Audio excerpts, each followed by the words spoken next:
FA ဘလာသမိုင်းကိုပြန်ကြည့်ပြန်တော့လေ FA ဘလာသမိုင်းရဲ့နောက်ဆုံး2ကြိမ်2024တုန်းကတစ်ကြိမ်2020တုန်းကတစ်ကြိမ်မှာလေကာဆယ်ကအဲ့2ကြိမ်စလုံးကို Man City ကိုရှုံးထားတာကိုတွေ့ရတယ်ပေါ့နော် Man City ကိုပြန်ကြည့်လိုက်မယ်ဆိုရင် Nottingham Forest နဲ့ပွဲမှာသူလည်းဘိုးသွင်းခွင့်တွေတော့ရဒါပေမဲ့သူ့နောက်တန်းကလည်းဒ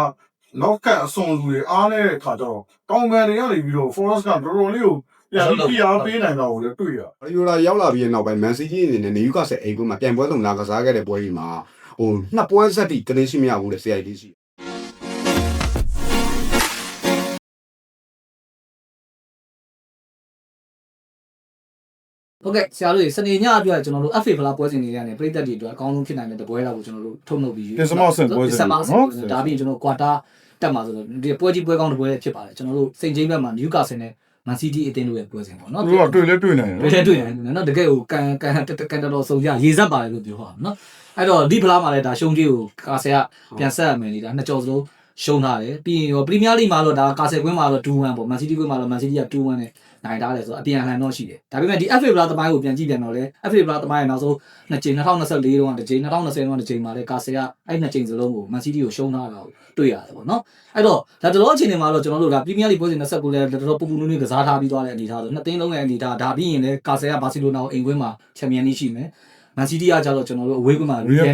နော်ကစားဖို့အနေအထားတွေရှိနေတော့ဒီ FA ဘလာကိုနှစ်သိန်းလုံးကအာယုံစိုက်မလားဆိုတာလည်းမေကွန်တေးထုတ်စရာတခုတော့ရှိတယ်နော်ပွဲတွေကလည်းကစားတာကြက်နေတော့ပွဲပတ်မှုလေးတွေကလည်းဒဏ်လေးတွေနည်းနည်းတော့ရှိလာမှာပေါ့လေနော်ဒါကတော့ပြပြလေးပွဲစဉ်29မှာတော့ဒါဟိုကတော့ Man City ကတော့ဒါ League 6ပွဲစားနိုင်တဲ့ဟာရက်တန်သွားတယ် Forest နဲ့တော့တူတူကြပြီးတော့ကာဆယ်ကတော့ Man U နိုင်တယ်ဒါပေမဲ့ Newcastle အိမ်ကွင်းရဲ့ခြေစွမ်းမတည်ငြိမ်မှုကတော့ဒီနေ့အချိန်ကြီးတော့ရှိနေဆုံးပဲဒါပဲဘာကြောင့်လဲပြန်ကြည့်လိုက်တော့နောက်ဆုံး9ပွဲ6ပွဲ9တော့တော့သူ့ရဲ့အိမ်ကွင်းကိုပြန်ကြည့်တော့ Villa Brentford ကိုရှုံးတယ်ဗျာပြီး Quarter Back ကိုနိုင်တယ်ပြီး Everton ကိုပြန်ရှုံးတယ်အခုနောက်ဆုံး Man U ကိုပြန်နိုင်ပြန်အောင်ဆိုတော့သူ့ရဲ့အိမ်ကွင်းခြေစွမ်းကလည်းနည်းနည်းမှန်းဆခံနေတဲ့အနေအထားတော့ရှိတယ်ဒါပေမဲ့ Man U နောက်ဆုံးကစားသွားတဲ့အခြေအနေကတယောက်ကျော့အနေအထားတော့မှာ Man U ကစားသွားတဲ့အနေအထားလေးကကျွန်တော်ကတော့နည်းနည်းလေးသဘောတော်နည်းနည်းပူကြတာကာဆယ်အိမ်ကွင်းလေးယုံကြည်မှုလေးနည်းနည်းပြန်တက်လာမလားပေါ့နော်အဲ့လိုအနေအထားတစ်ခုမှာတော့အိမ်ကွင်းမှာပါကြောအိမ်ကွင်းမှာတော့ Man City ကိုသူမရှုံးအောင်တည်တော့ကစားနိုင်တယ်လို့ကျွန်တော်တို့ယူဆတယ်ပေါ့နော်ကျွန်တော်တို့ Newcastle ကိုနည်းနည်းလေးတော့အားတာတယ်ဆရာတို့ရဲ့ယူချင် Newcastle body ဟုတ်ကဲ့ body ကိုအားတာဟုတ် Newcastle က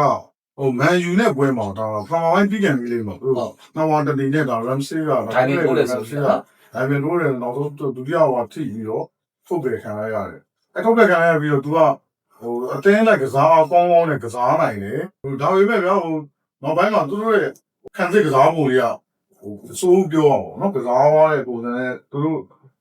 penalty ရပြီးတော့ခံစစ်ကစား1-1ဖြစ်နောက်ဆုံးမိနစ်ကတော့အိုဆူလာကနေပြီးတော့သွင်းပြီးတော့ Man U နိုင်သွားတယ်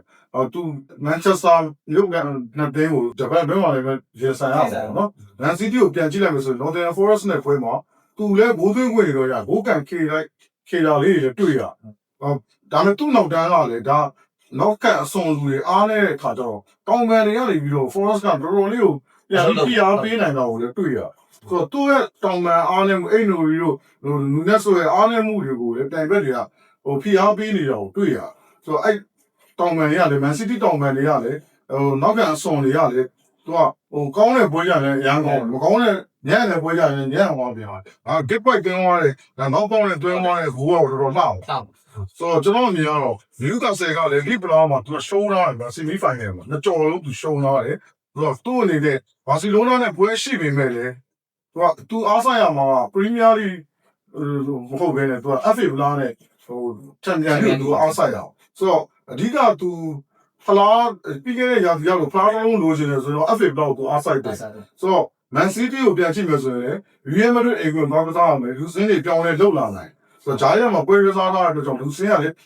ပြောင်းလဲလှုပ်လာနိုင်တယ်ဒီအပေါ်မှာစဉ်းစားကြည့်မယ်ဆိုရင်ကျွန်တော်ကတော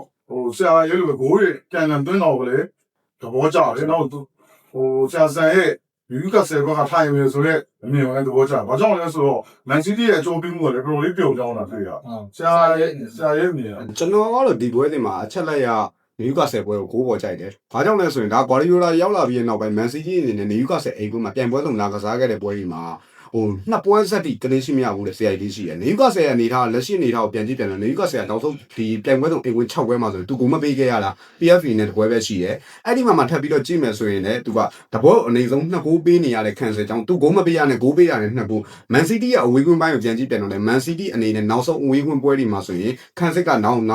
ဆုံးတပွဲပဲဂိုးမပေးခဲ့ရတယ်ကျန်တဲ့ပွဲတွေမှာဂိုးပေးနေရတဲ့အနေထားတကူကဒီနေ့သင်းကြမှာဟိုအပြန်အလှန်သွင်းကိုနဲ့အနည်းဆုံး3ဂိုးဖြစ်ဖို့ခက်ခဲလာမယ်ပွဲမျိုးတွေမှာမပါဘူးလို့ကျွန်တော်ထင်တယ်ဗျဘယ်လိုပဲဖြစ်ဖြစ်ဟိုနေယူကာဆယ်ပဲစသွင်းသွင်း Man City ပဲစသွင်းသွင်းဒီနှစ်သင်းကအနည်းဆုံးပထမပိုင်းမှာခရေကတကူစီမြင်ရမယ်ပွဲမျိုးလို့ကျွန်တော်ထင်တယ်လက်ရှိရဲ့နှစ်သင်းစလုံးရဲ့ခံစစ်ပိုင်းတွေကလည်းအားရစရာမလောက်စရာတွေတခုမှမရှိ ရှိ ဘူး တော့ဟုတ်တယ် ဟုတ်ကဲ့ဘိုးသမားမှပြန်ကြည့်မယ်ဆိုရင်တော့ဟာမြစ်ပုတ်တဲ့ဆိုင် Ramsey ကတော့ဟိုကောင်းနေတယ်လို့ပဲเนาะအဲ့ဒီကဟုတ်တယ်စီကန်လိုက်တဲ့ဘိုးဆိုသူ photo ပါပဲဟုတ်တယ် ဟုတ်ကဲ့ဂိုးသမားတွေကလည်းဗာပြောဒီလိုပွဲစဉ်မျိုးတွေမှာဖလားပွဲစဉ်မျိုးတွေမှာအဓိကကျတဲ့အခန်းကဏ္ဍတွေပါတယ်သူတို့တွေရဲ့လက်ဆုံးပြကာကွယ်မှုတွေကလည်းအတင်းတင်းရဲ့ဖြည့်တော့တော်တော်အဆုံးဖြတ်ပေးနိုင်တဲ့အနေအထားနော်โอเคအဲ့တော့ကျွန်တော်တို့စနေညအတွက်ကျွန်တော်တို့ကဒီ FA ဖလားပစ္စမအဆင့်ပေါ့နော်ပွဲစဉ်မှာ Newcastle နဲ့ Man City အသင်းရဲ့ပွဲစဉ်ကိုတော့ခုနလိုသုံးသပ်ခဲ့လို့အတိုင်းပါပဲ